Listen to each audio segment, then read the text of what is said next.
అనిపించలేదు. అందరూ ఇంకా కావాలి అనే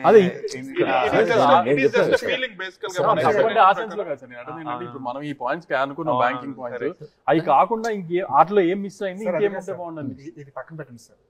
సలారు, కేజీఎఫ్, పుష్ప ఇలాంటి సినిమాలు చూసి అలవాటు పడిపోయిన ఆడియన్కి ఒక కమర్షియల్ సినిమా వస్తుందంటే వాడు కొన్ని హైస్ కావాలి, వాడు కొన్ని హీరోయిజం ఎలివేషన్ షాట్ గారు. నేను ప్రెస్ మీట్ లో కూడా నేను విజయ్ గారు రిలీజ్ ముందు రోజు కూడా చెప్పాం కదా, ఇది గౌతమ్ కింగ్డమ్, ఇది గౌతమ్ కింగ్డమ్ అని. ఇందాక ఆయన గౌతమ్ గురించి అంతసేపు చెప్పారు కదా, ఇది గౌతమ్ కింగ్డమ్ అని అంతసేపు చెప్పాను కదా, మేము ఇద్దరం చెప్పాం కదా ఆ రోజు ప్రెస్ మీట్. రాంగ్ నోషన్లో కానీ రాంగ్ కన్సెప్షన్లో కానీ ఆడియన్స్ ఎక్స్పెక్టేషన్స్ సినిమాకి రాకూడదని రిలీజ్ ముందు రోజు కూడా గుర్తు చేశాం కదా, ఇది గౌతమ్ కింగ్డమ్ అని. గౌతమ్ సినిమాలో ఒక సలార్ కానీ, ఒక కేజీఎఫ్ కానీ, ఒక దేవరా లాంటి మూమెంట్ ఉంటుందని ఎందుకు అనుకున్నారండి చెప్పండి? పాయింట్ మీరు అన్నట్టు, బట్ చాలా సినిమాలు మూమెంట్లు ఇందులో ఎందుకు తీసుకురావాల్సి వచ్చింది? ఏ మూమెంట్ ఇప్పుడు ఫర్ ఎగ్జాంపుల్ ఉంది, దేవరాలో ఏం చేస్తారు, ఆ group of people smuggling help చేస్తారు. అసలు వీళ్ళు రాసుకునే టైంకి దేవరా రిలీజ్ కాలేదు. అసలు ఈ సినిమా మొదలు పెట్టి రాసేదేమి దేవరా రిలీజ్ అవ్వాలా? అసలు యాక్చువల్ గా రెట్రోకి చేస్తున్నారు. అది ఎందుకంటున్నారండి? ఛత్రపతి అంటున్నారు సార్, రెట్రో అంటున్నారు, చిత్రీకృతుడే సీన్ యాజ్ ఇట్ ఈస్.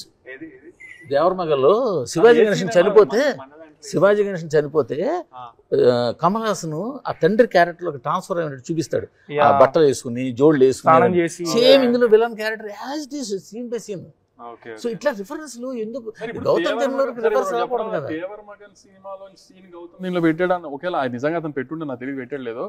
అది ఓకే, నేను ఒప్పుకుంటా. ఎందుకంటే క్షత్రియ పుత్రుడు అనేది ఒక ఆ సినిమా నుంచి ఒక 100 సినిమాలు వచ్చినాయి, ఆ ఒక్క సినిమా నుంచి 100 సినిమాలు వచ్చినాయి కనీసం. సో అది కాదు, ఈ రెట్రో గోల్ ఏంటి, ఈ ఛత్రపతి గోల్ ఏంటి, ఎన్ని ఏంటి, అసలు రెట్రోకి దీనికి ఏం సంబంధం? నేను నిన్న ఎక్కడో ప్రెస్ మీట్ లేదు, రెట్రోలో తమ్ముడు అన్న గోల్ ఉందా నేను చూసినప్పుడు లేదే అన్న.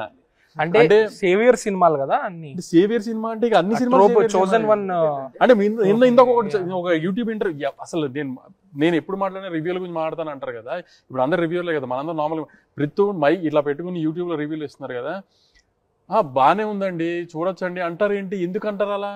RRR లాగా ఊహించుకుని రాకండి అంటే RRR లాగా ఎందుకు ఊహించుకుని రాకూడదు? అంతే టైంలో సినిమా తీశారు, ఎక్కువ ఖర్చు పెట్టి తీశారు కదా, ఎందుకు ఊహించుకున్నారు? ఏం ఆడుతున్నావు, కామన్ సెన్స్ ఉందా నీకు? RRR రాజమౌళి గారు తీశారు, ఇది గౌతమ్ తీశాడు, ఎవరి స్టైల్ ఆఫ్ మేకింగ్ అలా ఉంటుంది కదా, నువ్వు RRR ఊహించుకుని గౌతమ్ సినిమాకి ఎలా వస్తావు?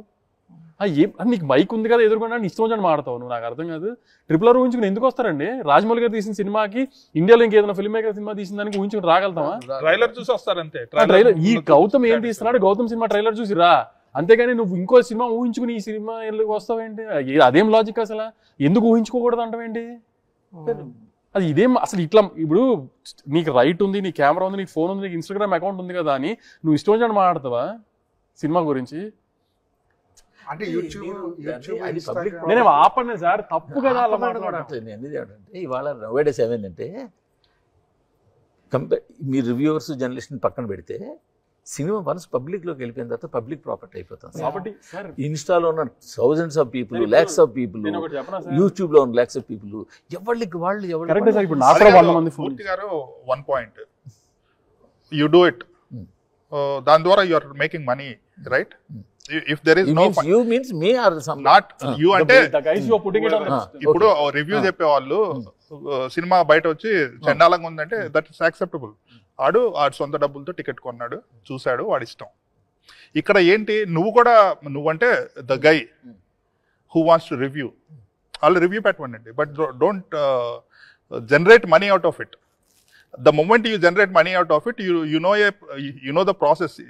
ఎలా చెబితే ఎక్కువ వ్యూస్ వస్తాయి, ఎక్కువ వ్యూస్ వస్తే ఎక్కువ డబ్బులు వస్తాయి. దాన్ని ఫిల్టర్ చేశారేమో కానీ నెగిటివ్ మాట్లాడితే ఎక్కువ ట్రాక్షన్ ఉంటుంది. ఒక సినిమాను పొగిడితే ట్రాక్షన్ రాదు. నీకు ట్రాక్షన్ కావాలి, నీకు వ్యూవర్షిప్ పెరగాలి, నీకు ఫాలోవర్స్ పెరగాలి, నీకు డబ్బు రావాలి కాబట్టి సినిమాని తిడతావు. హీరోది, ఒక ప్రొడ్యూసర్ది, ఒక డైరెక్టర్ది 2.5 ఏళ్ల కష్టం ఇది. ఒక 10 మంది డిస్ట్రిబ్యూటర్ల డబ్బులు ఇవి. నువ్వు నీ సరదాకి, నీ ఇన్స్టాగ్రామ్ అకౌంట్ ఫాలోవర్స్ కోసమో, లేకపోతే ఆయన అన్నట్టు నీకు వచ్చే ఆ వ్యూస్ మూలన వచ్చే డబ్బుల కోసమో నువ్వు ఇష్టం వచ్చినట్టు అబ్యూస్ చేస్తావు సినిమాని. నీకేం రైట్ ఉందని? దాన్ని డిస్కస్ చేయడానికి లేవు, మనం కంటెంట్ క్వాలిటీని డిస్కస్ చేయడానికి ఉన్నాం. సార్ ఒకసారి ఇన్స్టాని యూట్యూబ్ని పక్కన పెట్టండి సార్. జనరల్గా వెబ్సైట్లో నేను మాట్లాడిన ఎవరు ఎలాంటి రివ్యూ ఇచ్చినా అని చెప్పారు కదా మీరు హ్యాపీ అయినా వచ్చిన రివ్యూలో? వెబ్సైట్ రివ్యూస్ నేను ఈసారి అదే చెప్పాను. నేను వెబ్సైట్ రివ్యూస్ నాకు ఏ ఇష్యూ లేదు ఈసారి. చెప్పారు ఇప్పుడు మీకు తెలుసు కొన్ని టార్గెటెడ్ రివ్యూస్ ఉన్నాయని, అది పక్కన పెట్టేస్తే మిగతా ఏ వెబ్సైట్ రివ్యూతో కానీ నాకు ఏ ఇష్యూ లేదు ఈసారి. ఎందుకంటే వాళ్ళు రాసిన దాంట్లో కొన్ని కరెక్ట్లు ఉన్నాయి, కొన్ని మేము యాక్సెప్ట్ చేస్తాము, కొన్ని ఎప్పుడు ఆర్గ్యుమెంట్స్ ఏకే ఉంటాయి, అవన్నీ ఓకే, నేను కాదనట్లేదు. కానీ so I was very satisfied with all the reviews this time. నేనేం కంప్లైంటే చేయట్లా. కంప్లైంట్ చేసుకుంటే మనం కూర్చొని ఇలా డిస్కస్ చేసేవాళ్ళం కాదు. కానీ కొన్ని యూట్యూబ్లో కానీ ఇన్స్టాగ్రామ్లో రీల్స్ అని వంకగా పెట్టుకు చేస్తున్న అతి మాత్రం అసలు నెక్స్ట్ లెవెల్కి వెళ్ళిపోతాం. అబ్యూస్ చేయడమే పనిగా పెట్టుకుంటున్నారు. అంటే టార్గెట్గా టార్గెట్ కూడా ఏం లేదు. ఇప్పుడు నేను కానీ విజయ్ గారు కానీ గౌతమ్ కానీ ఏం టార్గెట్, మాకు ఏం సంబంధం అసలు? మేము వాళ్ళకి ఏం పరిచయం? నేను ఏమైనా అప్పు తీసుకుని అలాగే అప్పు తీసుకున్నా లేను కదా నేను కానీ గౌతమ్ కానీ, వాళ్ళకి ఇంకేం టార్గెట్ ఉంటుంది మా మీద? ఏముంటుంది మాతో పని? ఇదంటే అబ్యూస్ చేయడం అనేది ఒక ఫ్యాషన్ అయిపోయింది. ఒక సినిమాని అబ్యూస్ చేస్తే ఓహో what are you getting out of it? Vijay garu మీరు అలవాటు